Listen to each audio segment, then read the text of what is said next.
I genuinely can't remember the last time I was this excited about an F2 grid. Hi there and welcome back, or welcome to my channel if this is your first time here.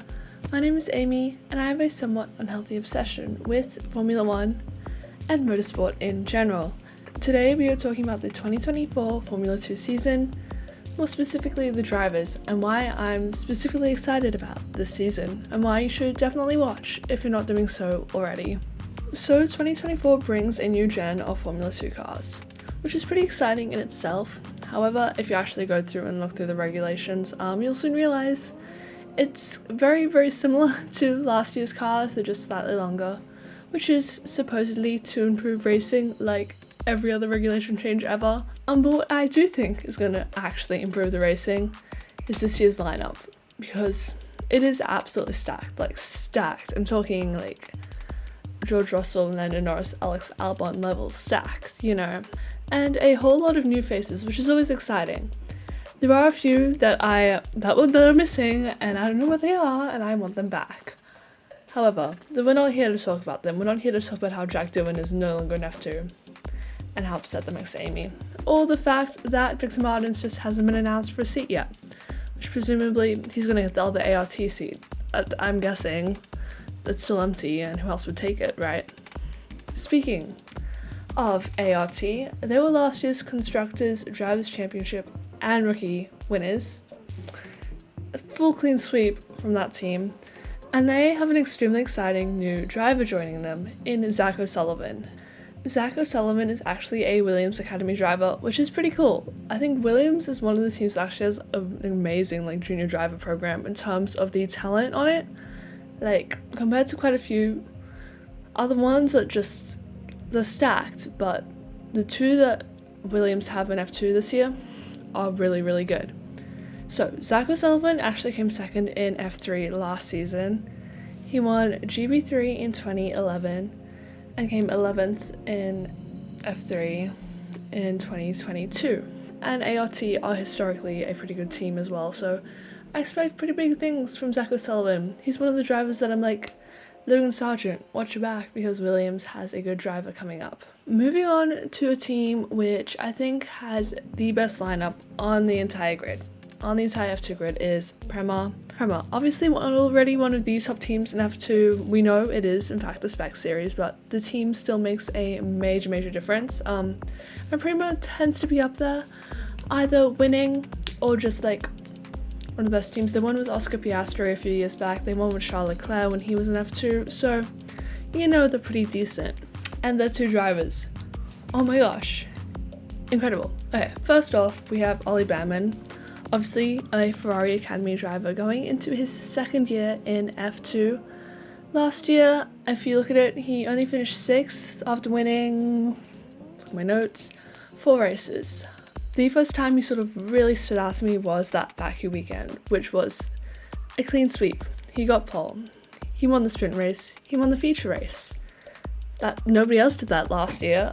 So a full clean sweep from Ollie Bearman. And last year he also managed to get 2 FP1 sessions with Haas, and they said he was incredibly mature. He gave them all the right feedback they needed to set up the car. They said he did a really good job in that position. So I'm excited to see what this year brings for him. Obviously, again, Ferrari Junior, maybe he'll actually step up and do the Ferrari test this year, which would be cool to see. He is still pretty young. I think he's only 19. So he's younger than me, which makes me feel old. But he's doing really well for himself. The next driver is the one that probably has the most hype behind him going into next year, and I hadn't even heard of him up until everybody started talking about him, because he wasn't even in F3 last year. And this is Mr. Kimi Antonelli. I believe he signs any driver academy. If he is, I think it's Mercedes. Mercedes rings a bell, but it would make so much more sense if he signed for Ferrari. Ferrari, if you didn't get onto that, you severely dropped the ball. Anyway, like I said, he fully skipped F3, and there was really good reason behind it. So let's run over his accolades from the last 2 years alone. 2022 Italian Formula 4 champion, ADAC Formula 4 champion Germany, in 2023 Formula Regional European Championship, and Formula Regional Middle Eastern Championship. He won them both, okay? So that's just the last 2 years. If you look back on his racing record, he either goes He's almost winning or is winning pretty much everything he is in. So yeah, with good reason, he skipped F3 and went directly to F2. And that's incredibly exciting. I can't remember the last time somebody actually like really good did that. Sometimes people can like pay their way. There's another F2 driver on the grid who I think did that. No offense. Anyway. So yes, Prema, a team to really get behind, more so than usual. The next team on the grid I want to talk about is actually Rodin. Formerly Rodin Carlin, but Carlin unfortunately, dropped out this year. Which kind of sucks because Carlin's quite a historic. I keep saying historic like this season, but like it's an established team in F2. See, they had Liam Lawson, they had Lando Norris. Oh, on topic of Liam Lawson, these two drivers kind of related. So Zane Maloney is our first Red Bull Junior we're going to cover. He only finished 10th last season when he was in F2, which isn't bad considering it was his first year. His best finish in a championship was in F3 in 2022, where he finished second to Victor Martins. And I was there in person for that race, and that race was so tight, like it was the one that was decided pretty much in the pit lane type of vibe. The other one, that I'm going to totally butcher his name because I'd never heard of him before this. Well, I mean I had because I watched a bit of Super Formula last year, but Burimo Miyata is coming across from Japan, which is super cool because basically he won Super Formula and Super GT championships last season. If you guys have been keeping up with Liam Lawson, he was a contender for the title in Super Formula last year. So I'm so interested to compare him to the rest of the European drivers and see where he stacks up. That way, like, we don't really have a measuring stick for the young Japanese drivers against the young European drivers. But that Miyata's really young, he's 25 now, which, again, the fact that doesn't make him a young driver is kind of wild. Anyway, it is going to be super interesting to compare him to the rest of the field, and I'm really excited. Again, he's won championships, he knows how to win, okay, he knows how to lead a race, which some of these younger drivers don't have experience in. So that could play into his advantage. I'm going to run over the next team real quickly. So Dams, they're one of the teams that still has two experienced drivers. Obviously, they have Jack Crawford, another Red Bull Junior driver, and Juan Manuel Correa. Correa, totally butchered his last name there. And the fact that he's still racing, like he's racing competitively again after Spa a few years back, is kind of incredible in itself. So that is the Dams team. I wasn't going into detail with all the drivers, but then this video would be way too long. Invicta Racing, they've got Kushmani this season, as well as Gabriel Bortolello. Obviously your F3 champion from last season signed with McLaren Racing this year for the junior driver program, so it's him and Bianca, which is pretty cool. Very excited for McLaren to have a decent driver in F2. And yeah, the fact that he won F3 last season, obviously, but he did so in such a dominant fashion, like beating Zach O'Sullivan to the title by 45 points, which in F3 terms is a lot. It's kind of a lot. He's also Brazilian, and we love Brazilians in the sport. Okay, we love Brazilians in motorsport. So next up, MP Motorsports, and they have Dennis Hager, which, as you guys know if you watched my last F2 video, Dennis Hager was my driver of choice to support last season.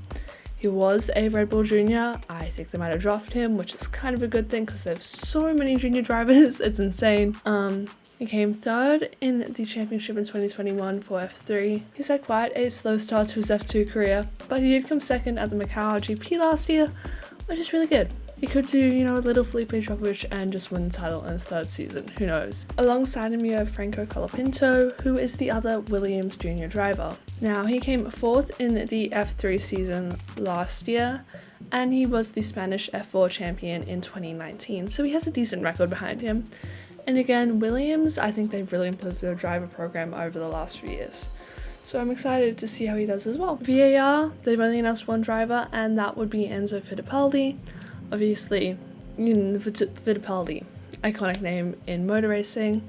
He's now also a Red Bull Junior. Yay, another one. You think we had too many Red Bull drivers in F1?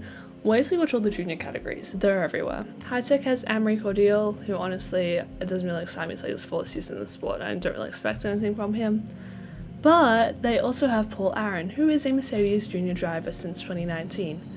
Now, he was with Prema in F3, so obviously a bit of a step down the grid, but I'm still excited to see what he does. I know all the TikTok girlies are excited to see what he does because TikTok loves Prima. Last year he finished third at the Macau GP, which is pretty good. So yeah, he does well for himself. Campos, aka Team Red Bull for next season. Isaac Hadjar, Red Bull Junior. It is his second season in F2. Last year he did finish 14th, so hopefully he can make a step up. However, he did 2 free practice sessions in F1 last season for 2 separate teams, both AlphaTauri and Red Bull. I might mind like that, obviously it's Red Bull. So clearly they must think he's pretty good. He did finish 4th in F3 in 2022 in that incredibly close championship. Alongside him will be Josep Martí. Again, I'm just fully butchering these guys' names, I'm so sorry. And what is this? Another Red Bull Junior? Wow! This guy is actually mentored by Fernando Alonso, which is pretty cool. He is another Spanish driver, so it makes sense for Fernando to step up. He's only been in single-seaters since 2021, so it's been a bit of a catapult up through the ranks. He came 3rd in Spanish F4 on his debut in single-seaters, which is kind of mad. Trident also has only announced 1 driver, which is Richard Verschoor. And yeah, it's his 3rd season in the sport. He's kind of a staple here. He does decent. He's not the worst driver on the grid, but again, 4th year, kind of by your 3rd year, you expect either you've won or you're out. So the fact that he's still here. And we'll see. I'm missing. There are a few names from last season that are missing. AKA Jack Doohan. Where's the Aussie?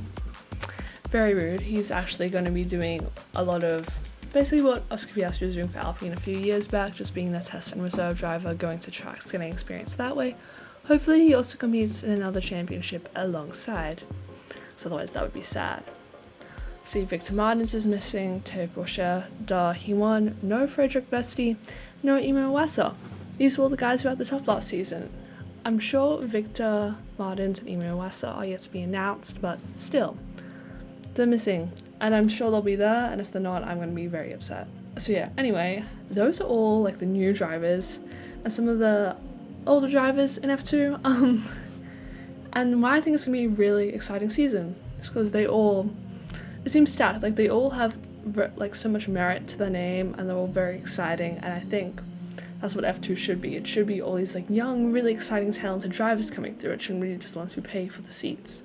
I mean, there are still a few like that. You got to keep the sport alive. But I think it should totally be like that. And I'm so excited to see what they all do. And I know I've said excited 50 times in this video, but that's fine. Anyway, that brings this video to a wrap. Like the video if you liked it. Comment down below who you are the most excited for next season. And, press the red button to subscribe for more F1 and motorsport related content like this video. And I will see you all in the next one. Okay, laters.